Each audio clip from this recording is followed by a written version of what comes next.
besties. I'm lying down with a hot pack under my neck, with my computer on my tongue. Now, why am I like this? I am having a really bad jaw flare-up, and this is the third one in the last 2 weeks. I'm in a lot of pain. I was going to start the July vlog, and I was trying to do a weekend reading vlog for you so you would have some kind of vlog in June. And then I was like, what if I just listen to my body that is in a lot of pain? I'm no longer in that intense of a pain, but I'm still in pain right now. However, I do want to film something, and I do feel like talking about books. I'm going to open up my tracking bits. Yesterday was July 1st, and we've officially made it past the 6-month mark of this year. Now, I know that there is the mid-year freakout tag or the mid-year book tag, but I actually don't know the questions off the top of my head. So I'm just going to talk to you about where I'm at reading-wise this year, and also look at my stats a little bit on my story graph and see what's up. So, I have read 68 books? Is that true? Yeah, I have. I've read 68 books this year so far, which is kind of bonkers. I thought my reading pace was going to be a lot slower than before because of my new job and all of that, but I feel like I've still been reading a lot. Like, my reading's been less consistent in that when I'm reading, but when I'm not reading, zero books read, you know? My majority moods are reflective, emotional, and dark, with reflective being way in the lead. 43% of my books, not 43%, 43 of the 68 books I read are reflective title. Mostly reading medium-paced books. Most of my books are less than 300 pages. No surprise, I live a little shorty. Mostly reading fiction. 78% fiction, 22% nonfiction. I would like to be reading a bit more nonfiction. Oh, Callie is here also. Hi, babe. She's here for moral support, but also maybe I'm not giving her enough attention, so she might be leaving in a minute. There she goes. Genre-wise, my top 3 are literary, contemporary, and LGBTQIA+. And that's really what I'm all about. And then my formats. Audiobooks have gone up a lot. They're about 50%. Actually, no, I guess that's kind of similar. About 50% of my reading has been audiobooks. 21% are print, and 29% are digital. And that's thanks to my Kobo, which is really exciting to see that it's become such a big part of my reading, because I love it, and I think it was a really worthwhile purchase that I made. Going month by month, let's see. In January, I read 14 books. In February, I read 7 books. In March, I read 15 books. You see what I'm saying? When it's high, it's high. When it's low, it's low. In April, I read 9 books. In May, I read 15 books. And then in June, I read 7 books. So we actually have kind of a trend. I have a big reading month, and then I have a slow reading month. Now, this is just relative to me. It seems like I have a big reading month and then a small reading month, and then a big reading month and then a small reading month, which is interesting to me. On my story graph, I have my goal set as like a stretch goal, which is 140 books for the year. I'm actually behind this goal now because of reading so little in June. 2 books until I'm back on track. Whereas my Goodreads goal was originally 52, and I'm now up to 80 books. And in that case, I'm way ahead of that goal, right? I'm 28 books ahead of schedule. I would really like to split the difference between those 2 guys. There is no June vlog this month because I fully just couldn't bring myself to read. I don't know what was going on. You know that, I'll put the meme here. I just wanted to read the books, and my brain said, you're not going to find things that are holding your attention, and even if you are theoretically interested, it's not going to stick. But I feel like I'm getting it back because I just reread The Subtweet by Vivek Shraya. I really loved it again. I actually don't think I loved it as much as the first time. I feel like I had more of an objective view of it. Still really enjoyed it. I'm currently rereading Annihilation, which is a buddy read with my besto Sarah. We're going to reread the whole Southern Reach trilogy together. That really made me excited to read again. And I also recently listened to the audiobook Hey Hun by Emily Lynn Paulson, which is about like MLMs and MLM culture, and it was like a straightforward, easy read on audio. So let's talk about these 67 books. Talia from Very Nice Book is someone I really like following on Instagram. Talia has this template that is like a bracket for top reads of the year. So maybe what we could do is kind of go based on this template. Let's go through my books starting from January. Seems like we had quite the mix. We had some literary fiction, we had some more genre fiction, read a couple thrillers, and what? Hold up. So I think that I've actually only read 67 books this year. That's actually really wild that I have that as something I read. I don't think I read that, but I read some big bangers in January. So it's going to be hard to pick a favorite from the month. Some of the things I really enjoyed this month were New People by Danzy Senna. I'm still thinking about that one and how that book made me feel. I also reread Kitchen, which I think might be my favorite book of all time, ? It still hit. I really loved it. But I also read Dead End Memories by Banana Yoshimoto, and I felt like it was good, but I didn't have strong feelings about any of the story. I read my first Colson Whitehead, Apex Hides the Hurt, and loved it. I thought it was really, really like a tight, smart, satirical novel that hit for me, and I struggle with satire, so I really enjoyed that. I read Dogs of Summer, banger, loved it. This is like encapsulates the confusing, desperate, world-bending intimacy of those childhood friendship between girls, and it's tragic, it's sweet, it's funny, it's disgusting in the way that you are as a child. It was really good. I think one of my favorite story collections I've ever read, also Stories from the Tenants Downstairs by Sadiq Fofana. Like, some of the most vivid character work I've read in a short story collection, and it's one of those short story collections where they all kind of blend together because the cast of characters are all in the same community, they all live in the same building. I loved that one. This is really hard, friends. My favorite from this month? Oh, I really want... I'm not going to include Kitchen because that's a reread. I think maybe my favorite from this month was Stories from the Tenants Downstairs, but just by a hair because I loved Dogs of Summer. In February, we have a much smaller list. I have a February vlog if you want to go see it. Some bangers nonfiction in this month. I read Bullshit Jobs and Empire of Pain. Both I highly recommend. I also read a really great memoir, which is They Said This Would Be Fun, Race, Campus Life, and Growing Up by Eternity Martis, which is a memoir of Martis's experience as a young Black woman going to school going to university here in Canada, and I really appreciated the perspective of being a Black student here in Canada and the way she discussed the specific flavor of racism and misogyny and misogynoir that happens here. I thought it was a really grounding, like a great idea for a memoir, grounding it in her university experience, especially going to a university in a very white place. And then I read My Government Means to Kill Me by Rashid Newson.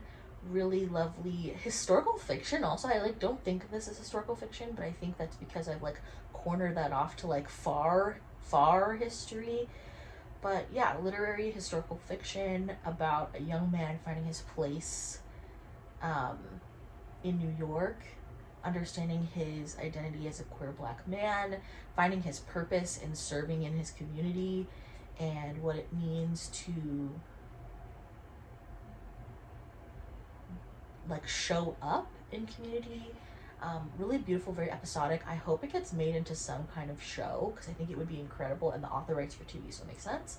And I read my first Brandon Taylor, Filthy Animals. I really liked this a lot. I'm really excited to read Real Life, and I keep saying I'm going to read it and I haven't, so what's wrong with me? I have to get on it.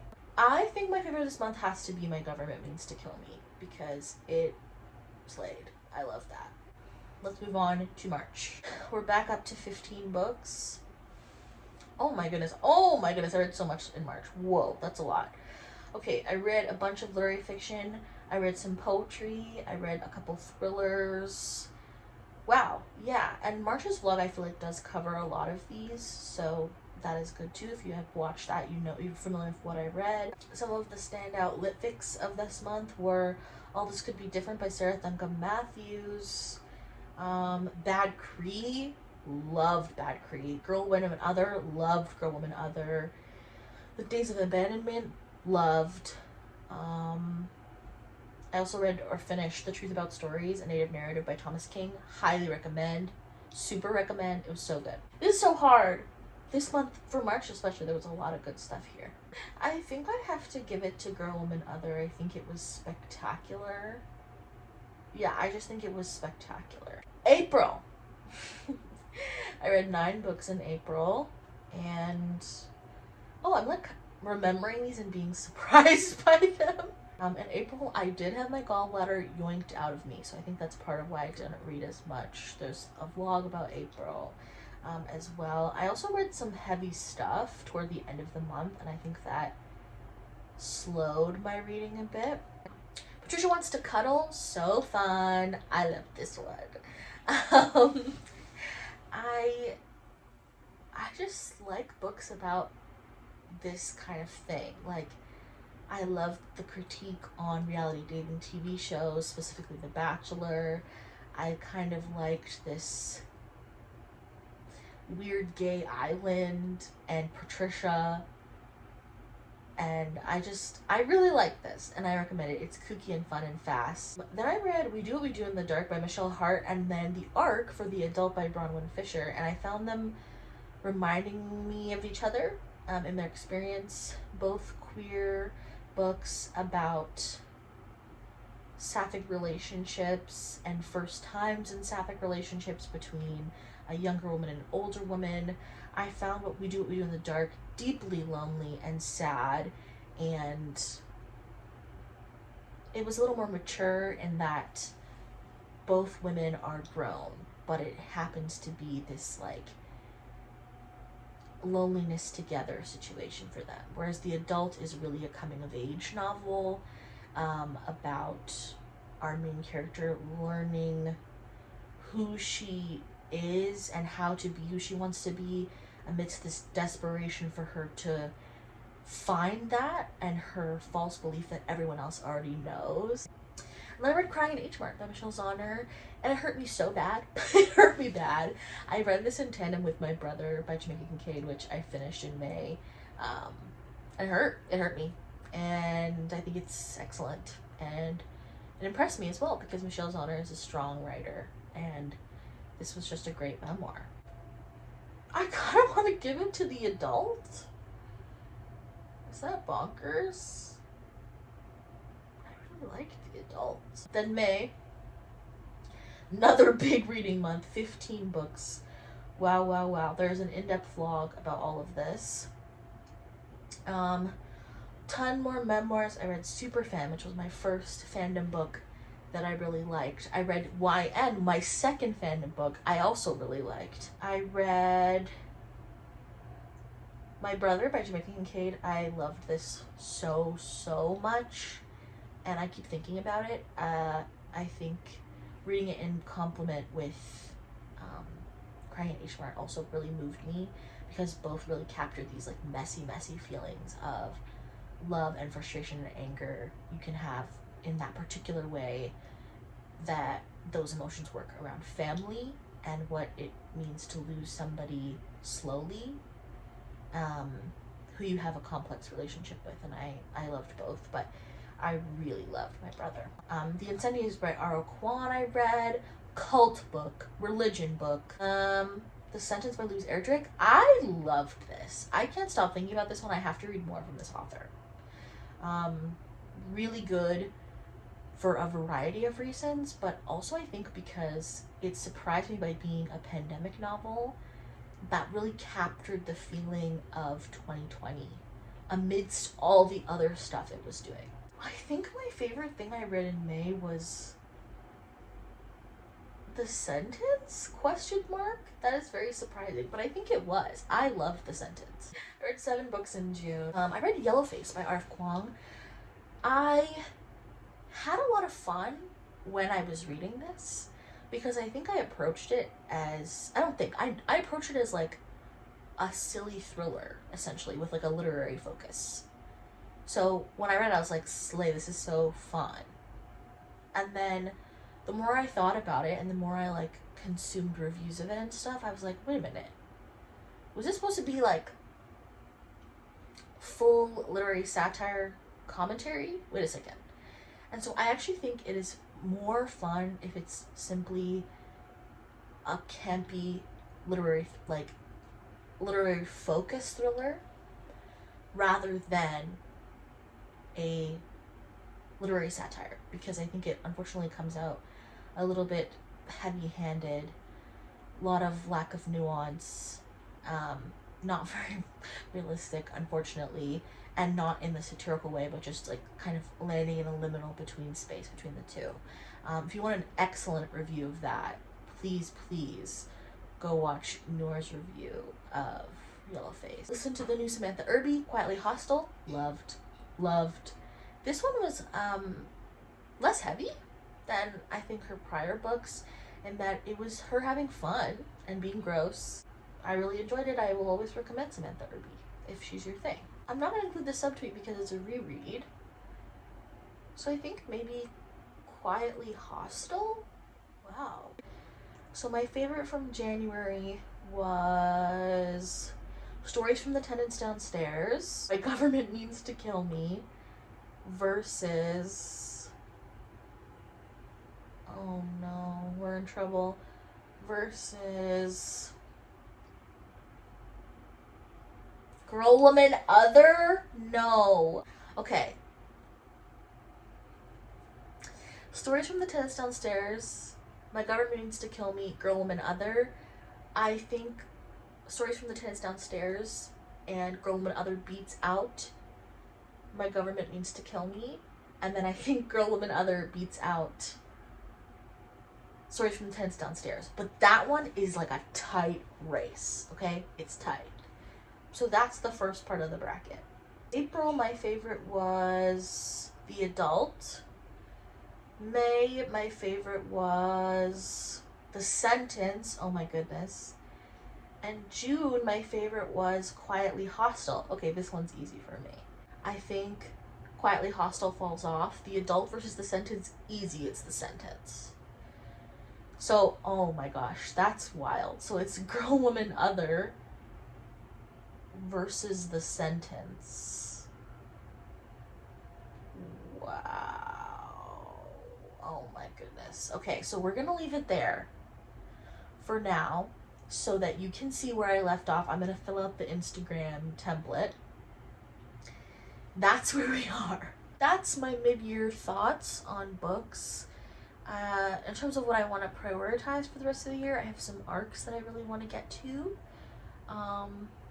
Most likely to get to a bunch of them. And I want to read more nonfiction in the second half of the year. I want to get that percentage up to maybe closer to 30% because I love nonfiction and I love learning and I love kind of interspersing it between my fictional reads. So that is the goal.